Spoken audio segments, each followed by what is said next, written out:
7, 6, 5, 4, 3, 2, 1. You'll never have the sacred stone. Oh, this you crazy mother. He has a lot of problems. Struggle to be top 5 in points at the end of the season. Wow.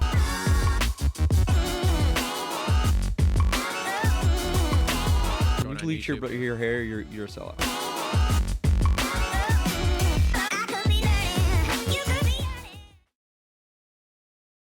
Yo, what's up, everybody? Welcome back to the channel here. Appreciate y'all tuning in.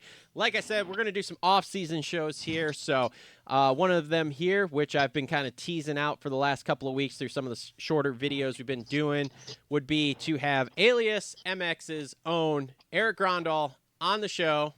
Eric, what's up, bud? How's it going, guys? Thanks for having me. Great to have you here for the off-season. We've got a lot to talk about here. Short amount of time to do it. So I'll give you a dealer's choice here. Do we want to talk about the Tomac KTM, the Chase Kawasaki announcement, Deegan and WSX? I guess any of those three. Let's just go with those three for right now.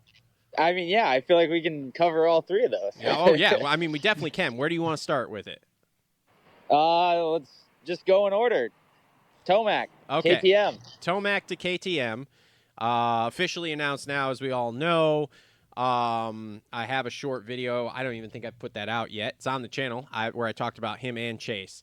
He's debuting this weekend at the WSX round in Vancouver. Him riding at the test track there for the team intro, I thought just looked typical Tomac. They put the cable clutch on.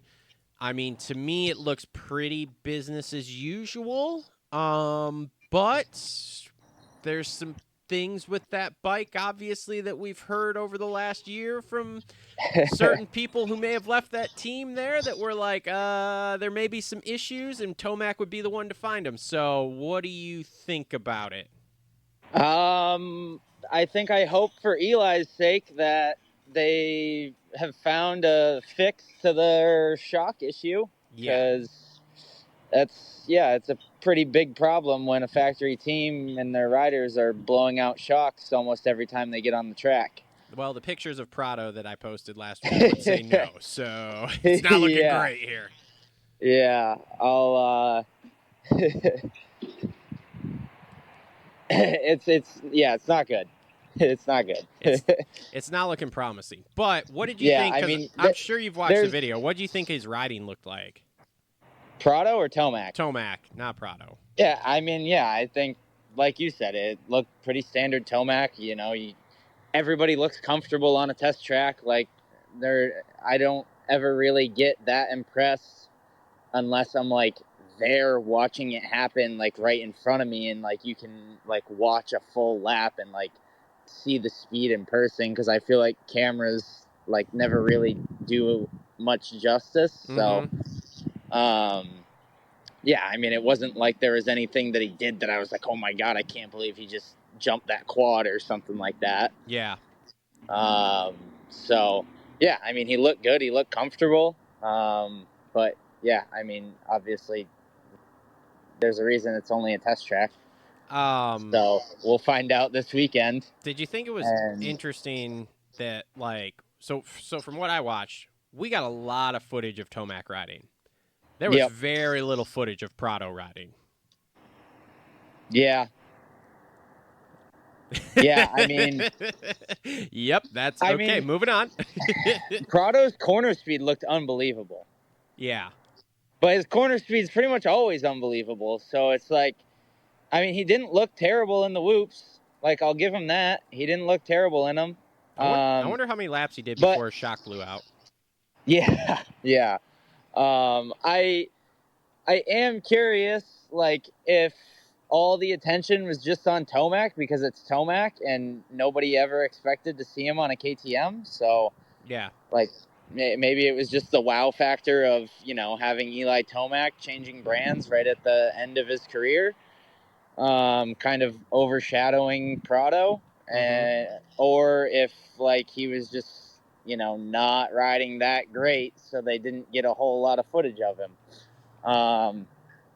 You never really know. I thought he looked fine, but I was a little unimpressed. There was one of the rhythms that he only doubled in, and I was like, yeah, that's not very promising if that's his actual line. Like if he's not tripling that or doing whatever it was supposed to be done, but I saw him do the double in the middle of a rhythm, and I was like, okay, yeah, that's not good. That's not great. That's not up to par. So, yeah, I mean, I hope for his sake that it wasn't, his full, line. But, Yeah. So this weekend, yeah, we've outside obviously of that, yeah. This weekend we've got the WSX round, Tomac's going. This is the first time we're going to see a factory KTM bike essentially at a WSX round. Yep. This kind of, to me, is one of those kind of we don't want to look too much into it, but we'll look into it as far as how does he perform against Kenny and Ando. Things like that are kind of what I'm watching for. How does he look on the bike? Because he went to Vancouver last year and dominated. We all saw that, wheeling through the whoops, all that stuff. So I mean, I think this is a good gauge in a sense of how's he really gelling with that bike? Because if he's way off pace from Kenny, then you kind of got to look at it and be like, yeah, boy. that'll be an issue. Yeah, that'll definitely be an issue. I mean, Kenny rode flawlessly last weekend. Yeah. So, yeah, it's Kenny. When Kenny's on, he can friggin' ride. Kenny rides he's one of the off-season few races guys. Great. Yeah, and he's one of the few guys that on any given night he could have something for Jet and Chase and I mean Eli wasn't really there that much this year. I think not like we expected him to be. So well, I don't know. He was okay until he broke his leg. Yeah. We got to remember that he was on pace with those front guys and looking really good till he broke his leg in Tampa. That's fair. I guess it's just hard. Recency It's hard bias, to remember because it feels so long ago now, and it it's does. and he didn't do anything that was wow, oh my god, I can't believe. He just cartwheel. Beat. Yeah. Okay, so I guess moving on then, we'll kind of transition to WSX. So did you watch the WSX race live? I did. Week? And I paid for it like an idiot and then found out that it was for free on friggin' that channel on Roku. I did. And that's how too. I ended up watching it because the friggin' stream didn't work anyway. Yep. I was 100%. Wow, 100%. This is annoying. Yep. Nope. I'm in that same boat with you. I paid to watch it and then watched it for free on the Tubi app. Stupidest thing ever. Because of course, yes, it wasn't working. I'm trying to log on. It's not working. And then, of course, I'm like, dude, I'm going to have to watch this on my phone anyway. And then somebody's like, no, dude, just go to Tubi. And I'm like, what? Click it up. Sure as shit, there it is. I'm just like, wow, this is fucking dumb. Yeah. I do think that that's not going to be an every race thing, though. I think that was one of the Spanish Argentina channels specifically. I heard it was the whole season. Really? That's what I heard. I know I heard it's at least a few of the different rounds. I don't know if it's all 5, but at least a few. But somebody told me it was the whole season, so I don't know. Wow. Well, that would be good. Yeah, that'd be great if it is. But it doesn't matter. I bought the package anyway, so hopefully it works. Here. That $30 is gone. Yes, 100%. Some offshore account will never see it again. What did you think of that Argentina? Let's just go setup, facility, etc. that we could see from the couch. Obviously, what did you think about it? I mean, it definitely didn't scream we're better than AMA Supercross. No, I wouldn't say that at all. So, yeah, I mean, it definitely looked like the grandstands were, they were full, but they were pretty small. if you looked at them. I think it was like So, eight or 10,000 was what they said that it was. Yeah, so that's not crazy impressive. no. Not compared to what we do here, but like I think they learned that it wasn't what they thought it was going to be, so I think they're doing the right thing. But yeah, I mean, I thought the track was pretty decent. Track was decent. I think It they raced learned. pretty well, Yeah, honestly. I mean, when you looked at it, it looked like a supercross track, right? Like, Yeah, it wasn't rut cross, which wasn't was nice. wasn't rut cross, wasn't an arena cross track that you're putting the best guys in the world on, like we've seen in the Abu Dhabi races and stuff. To me, Yep. yes, the grandstands obviously weren't 50,000 or whatever, but I'm not sure that you fill a 50,000 seat stadium with World Supercross. I think for what it was fantastic. And I think for a proof of concept too, which was, hey, as WSX, and even if I think you're Feld sitting here looking at it, because we've all heard now that like they're looking to go pop-up event, international, etc. for SMX rounds. So I think if you're Feld, you watched it and went, okay, cool, that can actually work. Like, we can make this happen. I think if you're WSX, you look at it and you go, this is great. We now know that we can get into these big cities here like this, and you give us a stadium size area. We can bring everything in, set it up, whatever. So overall, I think it was a win all the way around. Yes, again, our 8 to 10,000 people, like, that's obviously not door busting, crowds or whatever. But again, too, like, you got to remember, this series started 3 years ago, 4 years ago, and it's been up and down and up and down, and oh, they only had 3 rounds, and oh, this round got canceled. So like, for them to actually say, hey, we got this round here, we're basically setting up a stadium in the middle of a field, and they pulled it off. To me, that's a win. And like, now we're going to go into like stadiums here. Like, I'm interested to see the Vancouver this weekend. I've heard that ticket sales seem light, and that's like a big stadium. And we saw that last year with it too, where like the crowd wasn't great, where it's like, even if you double the crowd from Argentina and put 20,000 people in a stadium that seats 50,000, it looks empty. Like, right. So I don't know. To me right now, I think as they get established and stuff, I think those pop-up events are the thing for them, in my opinion, because like, dude, yeah, you can do I would 8, agree 10, with that. 12,000 people, and you can be right in the city. Like, I don't know. I think for them, I think they should take a hard look at that and be like, maybe we should do this instead of stadiums, because again, if you pack out crowds like that at a place like that versus a stadium that looks empty, I think optically from the outside it looks better. These events are packed, and then you'll build, and then you do that for years and years here. You do 3, 4, 5 years where you put all the events together like you said you were going to. You pack it out, and then year 5, 6, 7. Okay, cool. Then you start going back to stadiums like Vancouver and stuff. And when you go there, then now instead of getting 20,000, maybe now you're getting 30, 40,000, which then makes the stadium look full. And now you're on track to like have a series like that, that's doing things. So exactly. So yeah, so that's what I think. Okay, let's get into the big topic on it then. What did you think of Deegan's performance? Exactly what I thought it was going to be. Okay, what does that mean? I figured, honestly, qualifying, I thought he was going to be better than that, honestly. Like, 7th, that was worse than I expected. Mm-hmm. I thought he was going to be like, 4th, 5th, kind of. I didn't think he'd be any better or worse than that. Yep. So I was a little bit surprised by the 7th, but he definitely got some luck was on his side in that last moto with Savachi having that really bad start. Yeah. And then obviously Anderson and Craig just couldn't really do anything to catch him. Mm-hmm.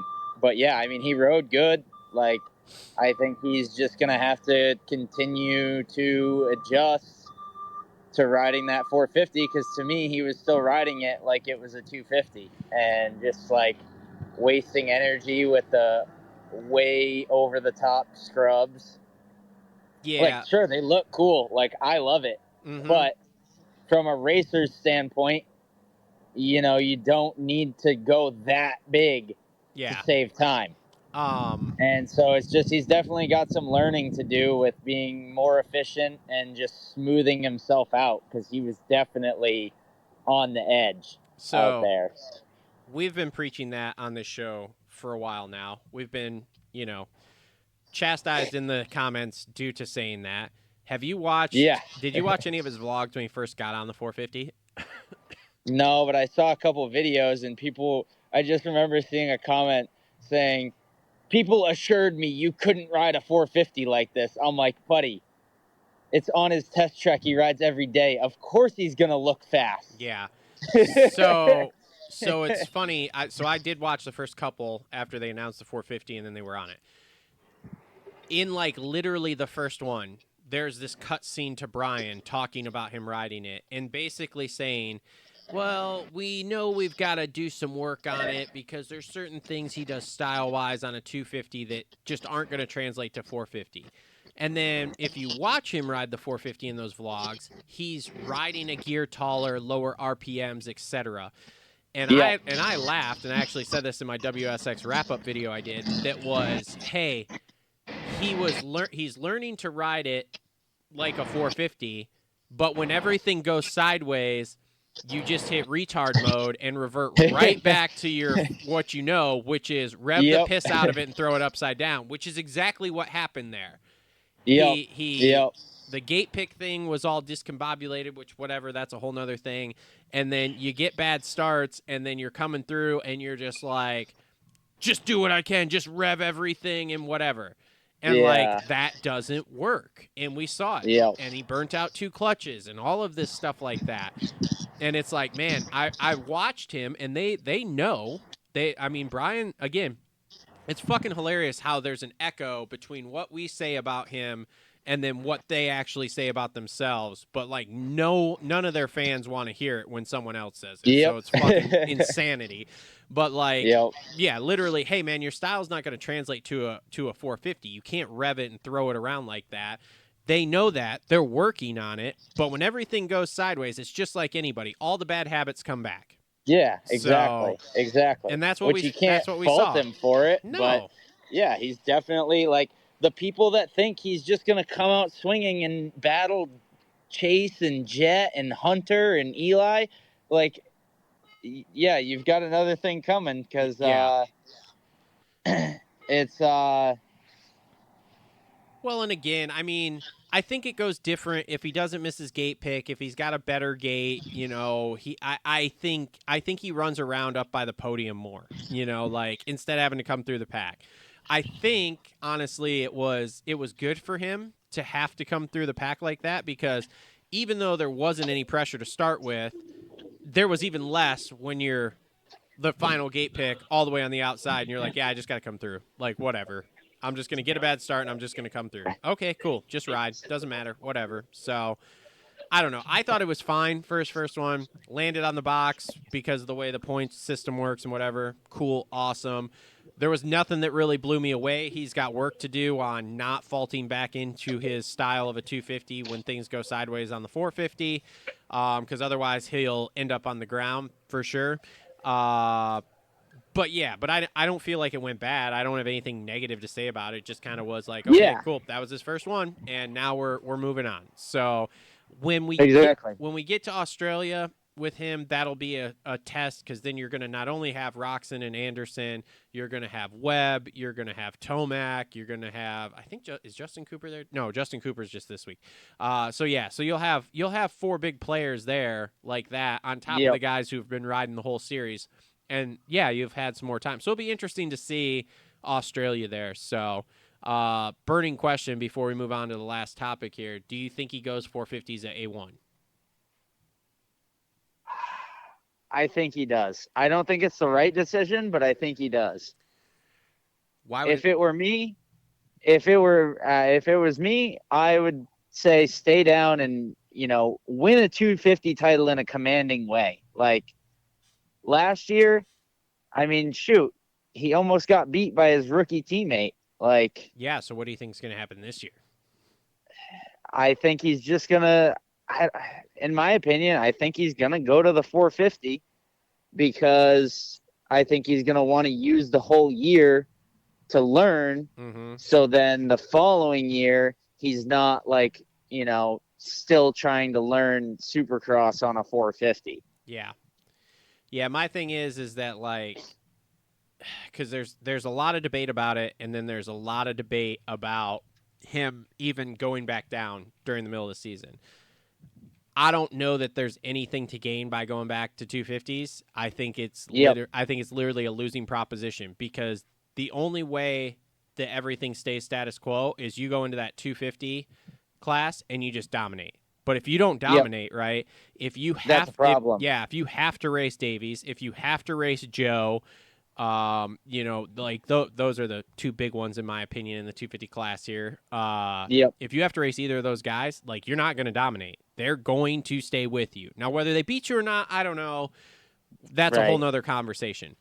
But those guys are going to stay with you, and you're not going to get to just run away. And then if you do, for some reason, happen to lose that title, yes, in the grand scheme, does it really fucking matter? No. But what does that look like then? And I know with him it matters even less, because his contracts are not built on the title necessarily per se, and they're also already done for the 450 deal, so like it really wouldn't affect him. But for me and my confidence and stuff, there is zero chance I'd be able to drop down, supposed to dominate, not fully dominate, and then be able to go to the 450 class over the summer and be like, yeah, I got this. Yeah. Yep. Like I couldn't agree. be a second year pro kid Cole Davies in Supercross, but I got the 450 guys outdoors. Yeah. Yep. I agree. Yeah, that's why I kind of think he's just going to go to 450 because, he won the title in the 250 class last year, so doesn't really have anything to prove. Well, and then you've got the Fox deal too, right? Like, so now you're going to be a 250 guy pitting out of the 450 truck with different gear than the rest of the team, even though there's a team deal. Like, it's such a weird thing of like, okay, you either run the team, I'll air quotes, run the team, so you can do whatever you want, or like I don't know, man. It's a weird thing to think that like you're not gonna go to the 450s at all. Until summer. Like, play it off however you want because you just want to announce it, but I don't know. All right, last one here. Let's talk about your boy Chase. Homie's on a green bike now. He doesn't want to speak about KTM. That's in the past. We're not talking about it. I'm not speaking that negative energy into my life here. And yeah, I mean the release video of the info was sick in Hawaii. Mm-hmm. The bike looks good, obviously. Gear looks good. I mean, I don't know, man. I hope it worked. 3-year deal. Kawasaki doesn't Hopefully they gave him the fast one. I heard that was Ando's bike. So yeah. I heard that they boxed up Ando's bike and sent it out there. So I guess he got the fast one for the video. Yeah. I don't know. Yeah, I mean, I don't think Chase would have signed that long of a contract without, putting in at least a couple days on that thing and being confident in his decision. So, yeah, I think, and I think that bike is a great handling bike. I've never rode one, but I've only ever heard good things about it. Yeah. I just know that, as far as privateers go, they're not the most reliable, and I guess they're really bad with stripping out bolts and stuff. Jesus. For whatever reason, their bolts are super weak. Great. Yeah. So, it doesn't matter for the factory guys because they run titanium bolts anyways. Yeah. But so yeah, I mean, I think he's gonna be good. I think he looks good on the bike. I mean, obviously, like he's used to the aluminum frame from his Honda days, so I don't think that's going to be an issue like I think it was for Prado, because, I mean, Prado's whole entire career was on a steel frame, and then he just jumps over here, jumps into Supercross, and is just like, it's totally, totally different. Mm-hmm. So, yeah. Well, now since everything's happened, we've heard that Prado was talking mad shit about that gas bike after he was over here racing Supercross too. So, Yeah. who the fuck knows, man? Who the fuck knows with that guy? I'll stand by this, and I mean, he'll probably hear it, never talk to me anyway. I'll just get dirty looks from him in the pits, but dude, he's over fucking rated and will never win another title until he goes back to Europe. And even when he goes back to Europe, I don't know that he wins another title. I mean, his confidence can only take so much, that's for sure. You're a fucking quitter, dude. Like, plain and simple, you're a fucking quitter. Chase also hated his fucking bike. Wow. You're going through a thunderstorm right now? Is that waterfall? Are you there? Hello? Did you just go through go through a waterfall or what? Dude. Oh my god. I'm getting the oil change in my truck right now. Yeah. And they just pulled my truck around, so my phone connected to my truck. That's awesome. And then when I just turned my Bluetooth off, it just started playing my music full blast over your voice in my phone. That's awesome. Because it sounded on this end like you were going through a fucking waterfall. Like, there just all of a sudden was nothing but waterfall noises. Like, it's crazy. Seth was over there dying laughing. That's okay. Yeah, no, dude, Prado's a fucking quitter, dude. Like, that's all there is to it. He's a fucking quitter. Chase also didn't like his bike. Guess what? Chase came out. Chase took some time off. He was banged up, whatever. And then guess what? He came back and he fucking won on a bike he fucking hated. Plain and simple. He wasn't. I don't even know why he signed that, because from everything I've heard now, he wasn't a fan of the bike from the go. So I don't know what the fuck the deal was with that. He just had to get away from Honda, so whatever. But he didn't fucking quit. Yeah, I mean, nobody knows this for sure, but we've heard. It's rumored that KTM brought their European spec bike over for him to test, because their custom frame and like all the different stuff that they do to the bikes over there is so much better, but it's not legal here. Huh. And let him ride it let him ride it for 2 laps. Suspected, yeah, it's suspected that that's what happened. Interesting. So nobody knows that. And that's not coming from Chase, so before anybody assumes that I heard it from him, I didn't. All right, if you say so. We'll call Chase after this and find out for sure. Yeah. just call, I'll just FaceTime him and be like, hey, bro, so this is what Eric said. But yeah, dude, I don't know. I heard he went to I heard this week too. He went to KTM for less money than what Honda was going to give him to stay, which to me was fucking insanity too. Like, can we get some business classes for these moto kids? Because they all seem to be kind of retarded. No, I don't think it was for less money, honestly. At least I never heard that it was. And I mean, I was around him a decent amount. So I mean, it might have been less money after they were going through their financial issues. Yeah. You should call and be like, hey man, so how many win bonuses did they not pay you for this year? Like, yeah. What was the deal with that? How'd that work out for you? So, probably on a payment plan. Yeah. Collected an annuity from them for the rest of my fucking life. Yep. Unbelievable. Yeah, I mean, I think the Kawasaki will be okay. I mean, he's Chase Sexton, dude. He's going to win races. He's going to battle. I'm interested to see when they do next month or whatever, next week. Next week, I think it is, when they do the media days. Because Jason Thomas has been talking about how, like, when he got on the KTM, he's like, dude, he's like, we have tells now, right? So, like, when he was on the KTM, he came to the media days.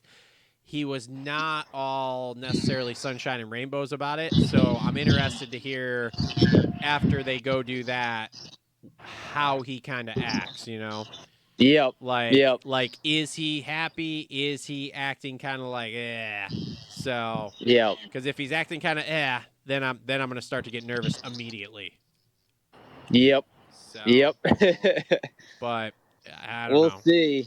I think he'll be good. I think, of course, I want him to be good. Like, he's my buddy. But, yeah, I think that bike is an overall good bike. Mm-hmm. And so it's just a matter of, hopefully they don't make him work inside of a box like they have been known for in the past. It is Kawasaki. Yeah, but at the same time, like, after this whole Prado fiasco, they're probably going to be a little bit more willing to, listen and try new things because they want to win. And they kind of, say he does just go out and just has a terrible year, then people are going to be like, oh, like, maybe Kawasaki really does suck. Oh, dude, Like, both teams are fucked if it goes, like, if that's Prado, what I'm saying. So, like, Kawasaki kind of, like, they have to, Chase has to perform 100% for them. 100%. Because if Chase does worse than he did on the KTM, then people are going to be like, okay, maybe Prado wasn't so wrong after all. Yeah, that's 100% a thing. It's kind of like KTM too. Like, if Prado comes out and doesn't like perform per se, and performs relative, especially with Supercross with him, then KTM's gonna get looked on as like, and like KTM better get this shock problem figured out too, because it's very public at this point. Like, you're not you're not hiding anything anymore. The shocks there's are no fucked. hiding it now. No, especially There's not no with our hiding spy photos, super secret. Yeah. Yep. Which I'm still not sure exactly how we got. They just got sent to me. It's crazy. I don't know who sent them, but thank you. Yeah. So, all right. Well, one last thing here. Paris this weekend. Lawrence brothers, Hunter brothers, whatever you want to call them. Hunter brothers. The Hunter brothers, Cooper Webb, your boy Tom Vial on a Honda. Yep. He's gonna win. He's gonna smoke Jet. Zero fucking chance. Oh, come Zero on. fucking chance. Let me have this, damn it. You are high as a kite right now, dude. Is unbelievable. That might be the stupidest thing I've heard you say in all of 2025. Oh, come on. That he's gonna beat Jet. Like, straight Dude, he's up. a two-time champion. Is Jet's flight gonna get canceled so he doesn't make it? Like, what the fuck are we talking here? Hey, so, all right. What are we betting if he somehow miraculously does win this weekend? If he does beat Jet, what do I get? What do you want? I don't know. I want something good, though. Are we going beat Jet, or he has to win the race? Win the race, right? Like overall, like King of Bercy shit? Yeah, King of Bercy. Okay. So you think he's gonna win that? Yeah, well, I didn't say I think he's going to. Just saying I want him to. Oh, okay. All right, cool. What's the bet? I don't know. You tell me. You want to put 50 on her? No, I don't want to bet anything because it's not in my favor at all. Okay, Justin. I don't bet. I'm gonna talk all this shit that I don't bet. He's good at No, this. you know what? I don't bet. All right, I'll put 50 that he wins. You put 100 that he doesn't. So you want 2-to-1 odds? Yep.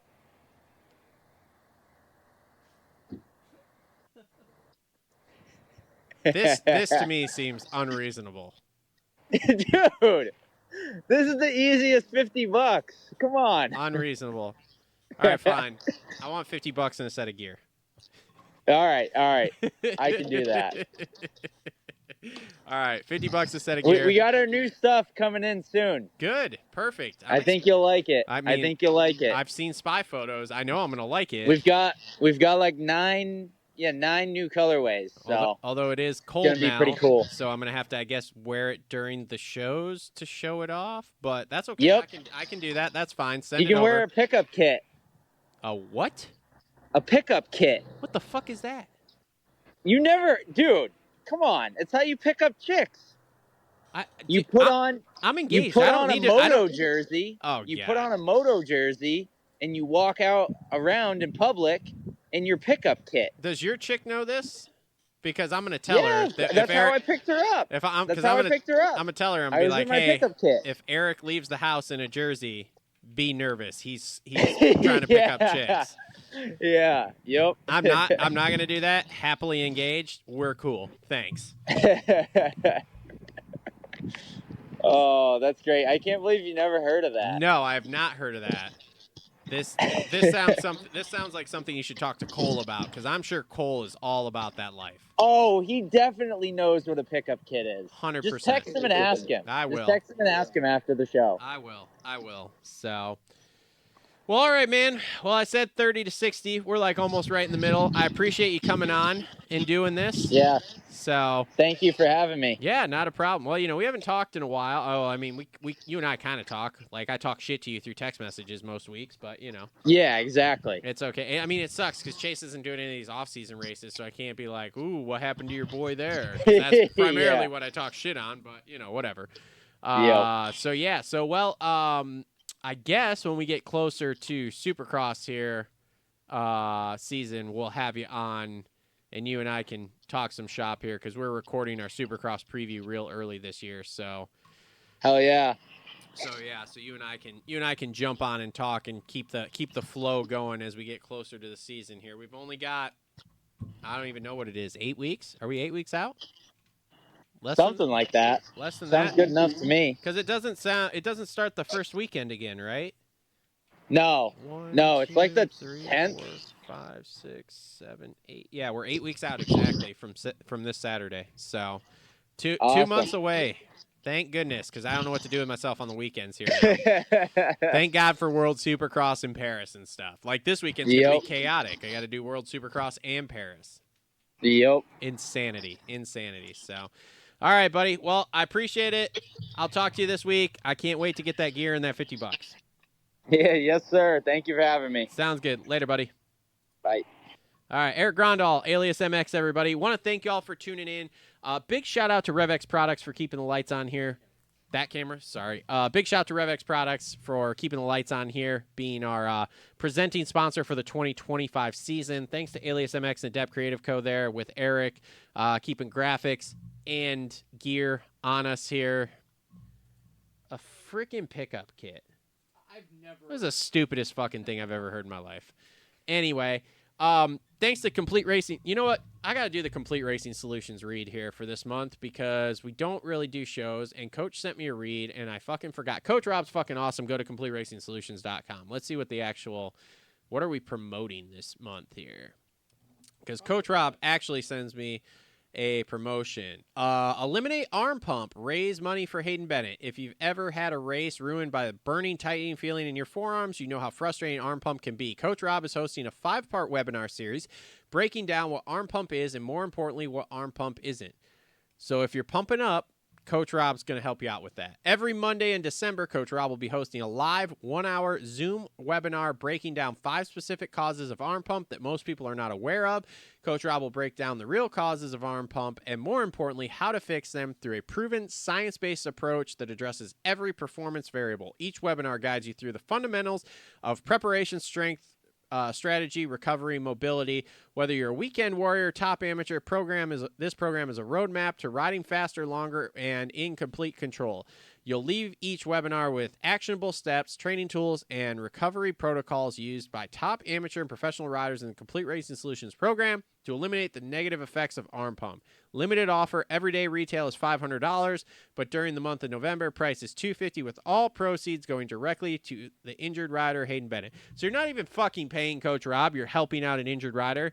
So somebody go fucking sign up for it. Please and thank you.